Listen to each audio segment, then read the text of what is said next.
ಓಂ ಶ್ರೀ ಗುರುಭ್ಯೋ ನಮಃ.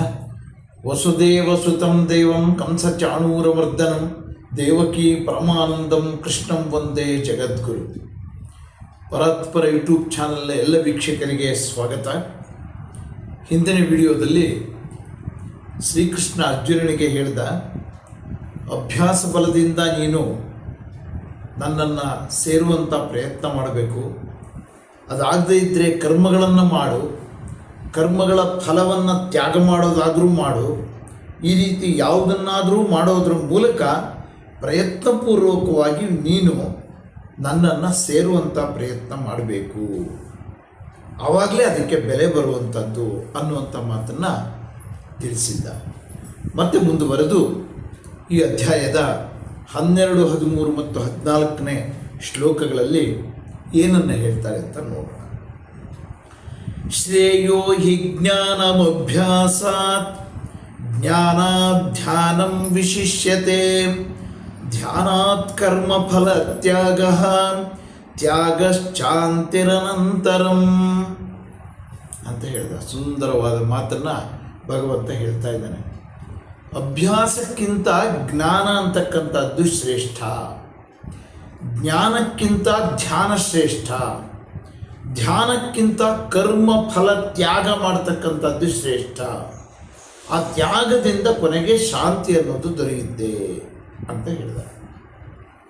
ನಾವು ಈ ಆಧ್ಯಾತ್ಮ ಸಾಧನೆಯಲ್ಲಿ ಒಂದೊಂದೇ ಮೆಟ್ಟಿಲು ಹತ್ತಾ ಹೋಗೋದಕ್ಕೆ ಸಾಧ್ಯ ಆಗುತ್ತೆ.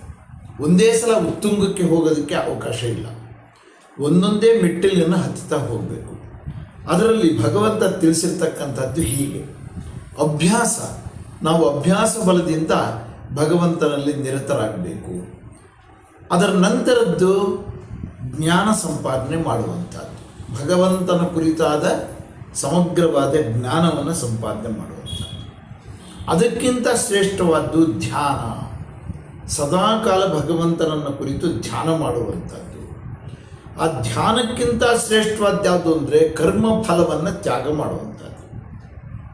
ಆಗ ನಮಗೆ ಮನಃಶಾಂತಿ ಸಿಗುತ್ತೆ. ಎಲ್ಲವನ್ನು ತ್ಯಾಗ ಮಾಡುವಂಥದ್ದು, ಎಲ್ಲ ಭಗವಂತ ಕೊಟ್ಟಿರ್ತಕ್ಕಂಥದ್ದೇ, ಯಾವುದು ನಮ್ಮದು ಅಂತ ಏನಿಲ್ಲ. ಮೇಲ್ನೋಟಕ್ಕೆ ನಾವು ಸಂಪಾದನೆ ಮಾಡೋದು, ನಾವು ದುಡಿದಿದ್ದು, ನಾವು ಕಷ್ಟಪಟ್ಟು ದುಡಿದಿದ್ದು, ಈ ರೀತಿಯ ಮಾತುಗಳು ಇರುತ್ತೆ. ಆದರೆ ಅದಕ್ಕೆಲ್ಲ ಮೂಲ ಕಾರಣ ಭಗವಂತ. ಆದ್ದರಿಂದ ನಾವು ಮಾಡತಕ್ಕಂಥ ಯಾವುದೇ ಕರ್ಮದಿಂದ ಪಡೆಯುವ ಫಲವನ್ನು ಏನಿದೆ ಅದನ್ನು ತ್ಯಾಗ ಮಾಡುವಂಥದ್ರಿಂದ ಶಾಂತಿ ದೊರೆಯುತ್ತೆ ಅನ್ನುವಂಥ ಮಾತನ್ನು ಭಗವಂತ ಹೇಳ್ತಾ ಇದ್ದಾನೆ. ಯಾವುದೇ ಒಂದು ಫಲವನ್ನು ನಾವು ತ್ಯಾಗ ಮಾಡುವಂಥದ್ದು ಕಲಿಬೇಕು, ಆಗ ಶಾಂತಿ ದೊರೆಯುತ್ತೆ. ಮತ್ತೆ ಮುಂದುವರೆದು, ಅದ್ವೇಷ್ಟ ಸರ್ವಭೂತಾನಾಂ ಮೈತ್ರಃ ಕರುಣ ಏವ ಚ ನಿರ್ಮಮೋ ನಿರಹಂಕಾರಃ ಸಮದುಃಖ ಸುಖ ಕ್ಷಮೀ ಸಂತುಷ್ಟಃ ಸತತಂ ಯೋಗಿ ಯತಾತ್ಮಾ ದೃಢನಿಶ್ಚಯಃ ಮಯ್ಯರ್ಪಿತ ಮನೋಬುದ್ಧಿಃ ಯೋ ಮದ್ಭಕ್ತಃ ಸಮೇ ಪ್ರಿಯಃ ಅಂತ ಹೇಳ್ತಾ ಇದ್ದಾನೆ.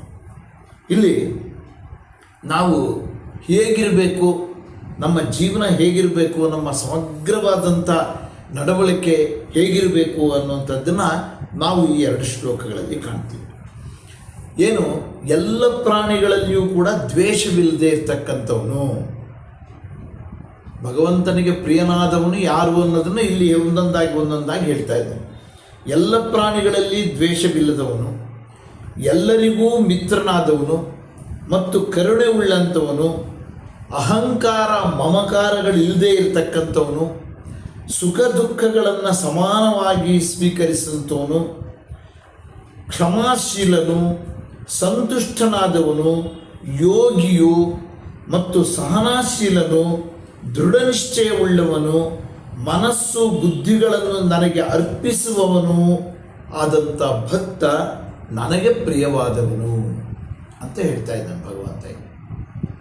ನೋಡಿ ಎಷ್ಟು ಕ್ವಾಲಿಟೀಸ್, ಭಕ್ತನಾದವನ ಗುಣಗಳು, ಅವನಲ್ಲಿರಬೇಕಾದ ಕ್ವಾಲಿಟಿಗಳು.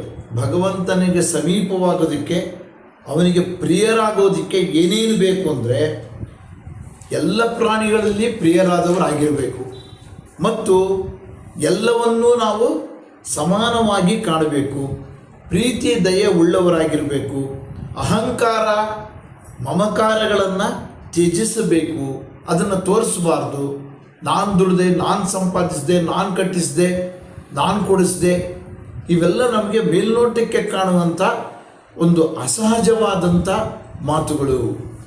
ಸಹಜವಾದ ಯಾವುದು ಅಂತಂದರೆ ಎಲ್ಲವೂ ಭಗವಂತನಿಂದ ಬಂದಿರತಕ್ಕಂಥದ್ದು ಅಂಥೇಳಿ. ಆದ್ದರಿಂದ ಇವೆಲ್ಲವೂ ಭಗವಂತನದೇ ಮತ್ತು ನನಗೆ ಬರುವಂಥ ಸುಖ ದುಃಖಗಳನ್ನೆಲ್ಲ ಸಮಾನವಾಗಿ ಕಾಣಬೇಕು ಮತ್ತು ತನ್ನಲ್ಲಿರೋದೆಲ್ಲವೂ ಕೂಡ ಭಗವಂತನಿಂದ ಬಂದಿರುವುದು ಅನ್ನುವಂಥ ಭಾವನೆ ಉಳ್ಳವನಾಗಿರಬೇಕು, ಅತ್ಯಂತ ಸಹನೆಯಿಂದ ವರ್ತಿಸುವವನಾಗಿರಬೇಕು. ಅವನು ನಿಜವಾದ ಭಕ್ತ ಮತ್ತು ಅವನೇ ನನಗೆ ಪ್ರಿಯವಾದವನು ಅಂಥೇಳಿ ಭಗವಂತ ಘೋಷಣೆ ಮಾಡ್ತಾ ಇದ್ದಾನೆ ಅಂತ ಹೇಳ್ತಾ ಇವತ್ತಿನ ಈ ವಿಡಿಯೋವನ್ನು ಮುಕ್ತಾಯ ಮಾಡ್ತೀನಿ. ನಮಸ್ಕಾರ.